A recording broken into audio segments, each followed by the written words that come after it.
नमस्कार और स्वागत है। आज हम 2026 की निपा वायरस क्राइसिस को एक केस स्टडी की तरह समझने वाले हैं। ये एक बहुत ही इंपॉर्टेंट टॉपिक है और हाँ, ये डिटेल्ड एनालिसिस आप तक पहुंचा रहा है प्रशांत फार्मेसी, जिसे फार्मा स्टडी विद प्रशांत के नाम से भी जाना जाता है। तो चलिए शुरू करते हैं। तो सर, मेरा सबसे पहला और सबसे बड़ा सवाल यही है कि सिर्फ कुछ ही केसेस ने इतनी बड़ी रीजनल इमरजेंसी कैसे ट्रिगर कर दी? मतलब ऐसा क्या था इसमें? बिल्कुल सही सवाल। देखिए, जनवरी 2026 में हुआ ये कि भारत में निपाह वायरस के कुछ ही ह्यूमन केसेस कंफर्म हुए और इनमें कुछ हेल्थ केयर वर्कर्स भी शामिल थे। अब कहने को तो संख्या बहुत कम थी, लेकिन सरकार ने जरा भी देर नहीं की और इसे फौरन एक मेडिकल इमरजेंसी घोषित कर दिया। अरे देवा, म्हणजे तात्काळ पावले उचलली गेली होती। पेशंट्सना आयसोलेट केलं, शेकडो कॉन्टॅक्ट्सना ट्रेस केलं, एअरपोर्टवर हेल्थ स्क्रीनिंग चालू झाली आणि इमर्जन्सी मेडिकल टीम्स पण तैनात झाल्या। ये तो वाकई में एक जबरदस्त और बहुत बड़ा रिस्पॉन्स था। एग्जैक्टली और इस सीरियस एक्शन को ठीक से समझने के लिए हमें पहले अपने दुश्मन को, मतलब निपाह वायरस को समझना होगा। तो चलिए इस खतरे की पूरी प्रोफाइलिंग करते हैं कि आखिर ये है क्या। तो देखिए, निपाह वायरस, जिसे हम शॉर्ट में निव कहते हैं, पैरामिक्सोवायरस फैमिली का एक मेंबर है। अब इंटरेस्टिंग बात यह है कि ये वही फैमिली है जिसमें मीसल्स यानी खसरे का वायरस भी आता है, लेकिन निपाह उससे कई गुना ज्यादा जानलेवा है। ये सीधा ब्रेन में सूजन पैदा करता है, जिसे हम एंसेफेलाइटिस कहते हैं, और साथ ही साथ गंभीर रेस्पिरेटरी बीमारी भी करता है। और सर, ये आता कहाँ से है? मतलब इसका ओरिजिन क्या है? हाँ, तो इसका जो नेचुरल होस्ट है वो है फ्रूट बैट्स, खास तौर पर पीटरोपस प्रजाति के चमगादड़। ये चमगादड़ खुद बीमार हुए बिना इस वायरस को अपने अंदर पाले रहते हैं, और फिर जब इन चमगादड़ों की लार या यूरिन से कोई फल या कच्ची खजूर की ताड़ी कंटामिनेट हो जाती है और उससे कोई इंसान खा पी लेता है, तो ये वायरस इंसानों में आ जाता है, या फिर ये किसी इन्फेक्टेड इंसान के कॉन्टैक्ट में आने से भी फैलता है।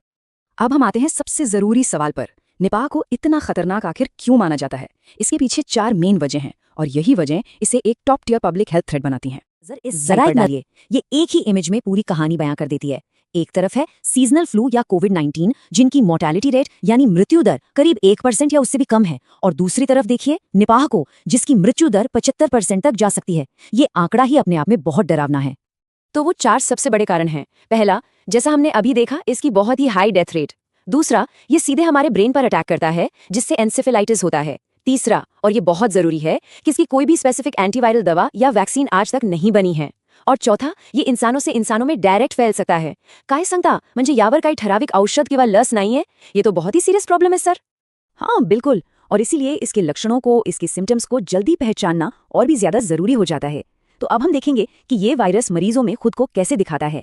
और हाँ, आपको याद दिला दूं कि ये सारी जानकारी आप तक प्रशांत फार्मेसी यानी फार्मा स्टडी विद प्रशांत के सौजन्य स्टेज में नजर आते हैं। अर्ली स्टेज में तो बुखार, सिरदर्द, मसल्स में दर्द और गले में खराश जैसे काफी कॉमन लक्षण होते हैं, लेकिन जब सीवियर स्टेज आता है तब मरीज को सांस लेने में दिक्कत, कंफ्यूजन, दौरे पड़ना और बेहोशी जैसी हालत हो जाती है, जो कोमा तक भी जा सकती है। और सबसे खतरनाक बात यह है कि सीवियर सिम्टम्स शुरू होने के सिर्फ 24 से 48 घंटों के अंदर हालत तेजी से बिगड़ सकती है। तो सर, अब मैं अपने पहले सवाल पर वापस आती हूँ कि कुछ ही केसेस पर सरकार ने इतना पैनिक क्यों किया? इसलिए क्योंकि निपाह वायरस के मामले में केसेस की गिनती मैटर नहीं करती, बल्कि रिस्क का लेवल मैटर करता है। बात यह है कि इसका एक भी केस अगर कंट्रोल से बाहर हो जाए तो वो कई लोगों को इन्फेक्ट कर सकता है, अस्पतालों में फैल सकता है और पूरे के पूरे हेल्थ सिस्टम को ठप कर सकता है। अच्छी बात यह रही कि 2026 केस आउटब्रेक को सक्सेसफुली कंट्रोल कर लिया गया। तो अब हम इस पर बात करते हैं कि ये कैसे किया गया और इससे भविष्य के हेल्थ केयर प्रोफेशनल्स के लिए क्या इंपॉर्टेंट लेसन्स मिलते हैं। इस आउटब्रेक को रोकने की स्ट्रेटेजी 4 पिलर्स पर खड़ी थी। पहला, अर्ली डिटेक्शन, मतलब केसेस को जल्दी से जल्दी पहचानना। दूसरा, फास्ट आइसोलेशन, यानी मरीजों को तुरंत बाकियों से अलग करना। तीसरा, स्ट्रिक्ट कॉन्टैक्ट ट्रेसिंग, मतलब हर उस इंसान पर नजर रखना जो मरीज के संपर्क में आया हो। और चौथा और सबसे जरूरी, पब्लिक का कोऑपरेशन, जिन्होंने हेल्थ एडवाइजरी को अच्छे से फॉलो किया। तो इससे हमें 2 लेवल पर सीख मिलती है, एक तो आम जनता के लिए और दूसरा हेल्थ केअर सिस्टम्स के लिए। हो, अगदी बरोबर। सामान्य लोकांसाठी हे महत्त्वाचे आहे की त्यांनी खाली पडलेली किंवा अर्धवट खाल्लेली फळे खाऊ नयेत, कच्ची ताडी पिऊ नयेत आणि स्वच्छतेची खूप काळजी घ्यावी। और आप जैसे मेडिकल और फार्मेसी के स्टूडेंट्स के लिए जो लेसन है वो ये है कि इन्फेक्शन कंट्रोल लोगों की जान बचाता है, अर्ली रिपोर्टिंग क्रिटिकल है, और सबसे बढ़कर इलाज से ज्यादा तैयारी मायने रखती है। हमेशा याद रखें, प्रिपेयर्डनेस मैटर्स मोस्ट। आखिर में इस सोर्स से लिया गया ये एक वाक्य निपाह के पूरे खतरे को बहुत अच्छी तरह से समराइज करता है। निपाह वायरस एक साइलेंट किलर है जो चुपचाप फैलता है लेकिन बहुत तेजी से मारता है। तो एक फ्यूचर हेल्थ केयर प्रोफेशनल होने के नाते इस क्राइसिस से सीखने वाला सबसे जरूरी सबक क्या है?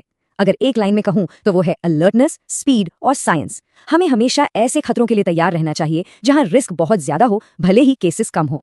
और अगर आपको ये वीडियो हेल्पफुल लगा हो तो फार्मा स्टडी विद प्रशांत को फॉलो करना ना भूलें।